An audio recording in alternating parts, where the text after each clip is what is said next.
Watching a little bit of the Spurs last night, and that's all we saw last night was just a little bit of the Spurs and Victor Wembanyama.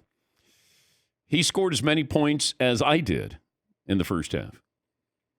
He finished with 14 and 9 and didn't have his first basket till the third quarter.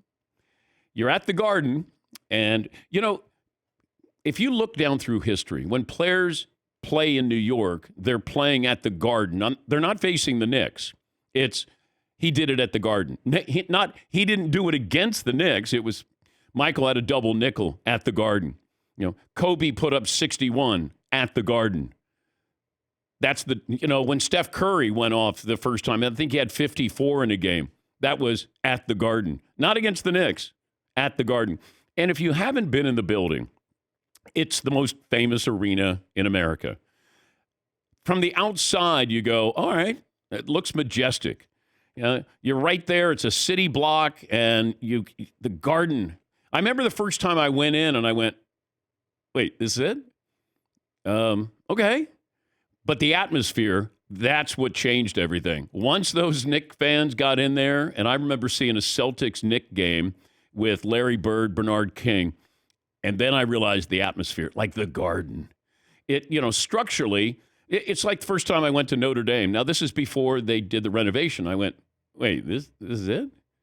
Wait, there's no Jumbotron. Wait, where's my suite? Okay, there's Touchdown Jesus, but and even when they did the renovation, like you grow up and you go, oh my God. First time I went to the Boston Garden, I went, what a dump. Dude, when Rudy's dad got off the bus, he said, this is the finest sight these eyes have ever seen. What are you talking about? Well, that was just an emotional viewpoint. What? It wasn't a correct viewpoint. It was just emotional. Yeah, that's why you go to Notre Dame, because it's emotional. You're not like, oh, touchdown Jesus. You're like, oh, my God, it's touchdown Jesus. Look at where we are right now. Did you try to go to Notre Dame? To school? Yeah. Like for classes? No. No, not even close. Well, I didn't know if, you had a reach school. We have those schools that are a reach. West Virginia was his reach school.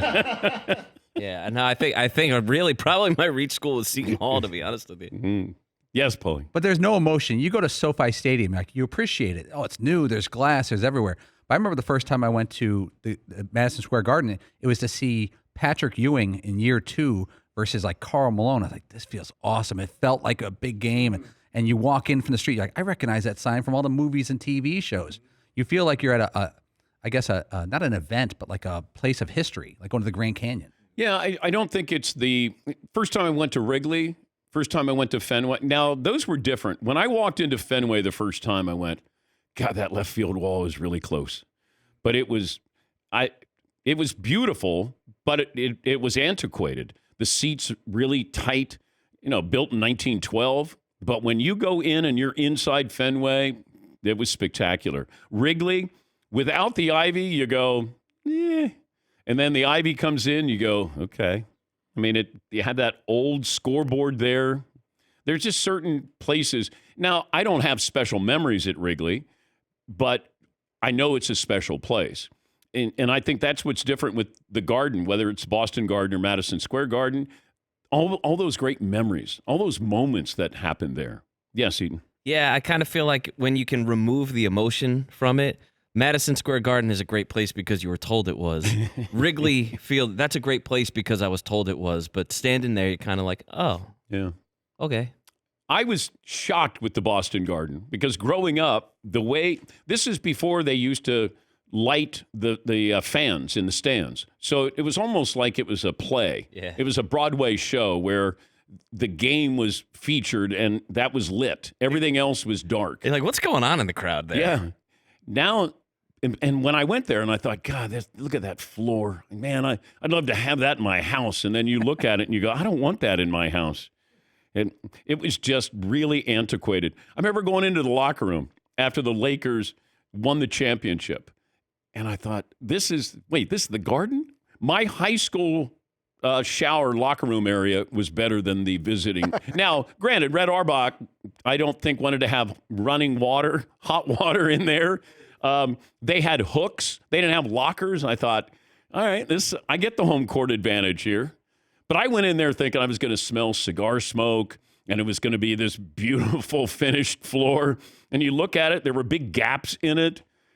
Now, it was still charming. And then I thought, you know what? Let me take a jumper here just to say I took a jumper there. And because I grew up in, the Great Western Forum, same thing, where you're like, okay. I like that. I didn't expect, sometimes we take turns, twists and turns. I didn't expect us crapping on holy lands of U.S. sports in the first segment.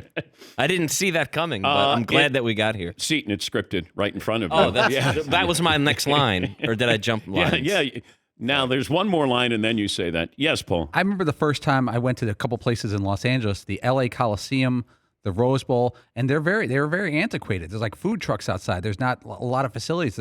You're sitting on concrete, but I loved it. The first time I went to a Dodger game, I think was in the late 90s, and it's just like you see on TV. It's just glistening. The sun is coming in, those nice green hills in the background and the old scoreboards and the players in the white. There's some stadiums that I don't want to develop and have modern amenities. Dodger Stadium lived up to it. Yep. That was gorgeous. Coliseum, not good, but historical. Historical good. Yes. The Rose Bowl, I love that venue. But it's weird, like you're going to, through this neighborhood, boom, there's the Rose Bowl. Down the hill, I'm like, okay. Yeah, Seton. There are some places that when you get there, you step back in time. Like the Coliseum for me, you're like, what was this born? It was built in the 20s. You're like, holy crap, this is like, you just stepped back 100 years. There's other places where you just step back into bad times in architecture. You're like, oh, well, they probably could tear this place down and put up something better. Yeah. And that might be Madison Square Garden. Yeah. Back to Madison Square Garden. It's still, it is a wonderful venue to go into. Just if the Knicks got good again and you could hear that defense, and it was wonderful. It was spectacular. Like you really felt a building. And that I still remember that when you heard that, because the games mattered. The Celtics were in town. Bernard King was going toe-to-toe with Larry Bird. Yes, Seton. Going to Big East basketball games in the Garden. The Big East tournament there, where that's some of the best sporting environments you can get to, especially back in the day when it would be Georgetown, Syracuse, and you had just titans of the game. Yeah, St. John's and Villanova. Absolutely. All good stuff. Yes, Todd? But the Garden, even if you're not a huge hockey fan, if you go to a Stanley Cup playoff game and you hear that Let's Go Rangers in the Garden on top of what the Knicks get, that's pretty big stuff in there. First professional hockey game, Islanders-Rangers. When they scored Ken Morrow scored the goal at the Garden. And I was like, wow, this is exciting. And my producer at the time, Artie Burko, goes, not every hockey game is like this, just letting you know. I go, okay, yeah, Paul. About a decade ago, Seton and I went to Notre Dame, Michigan at Michigan. Big house. And I'd never been there, but I've always seen their games on TV, and the place looks just gigantic. But when we were walking in from the street, the stadium's kind of recessed into the ground. It doesn't look that big and grand from the outside. You're like, that's it? It's not that high, like LSU and other places. And then you walk in, and it's just this mass in every direction, people everywhere. 100,000 people there.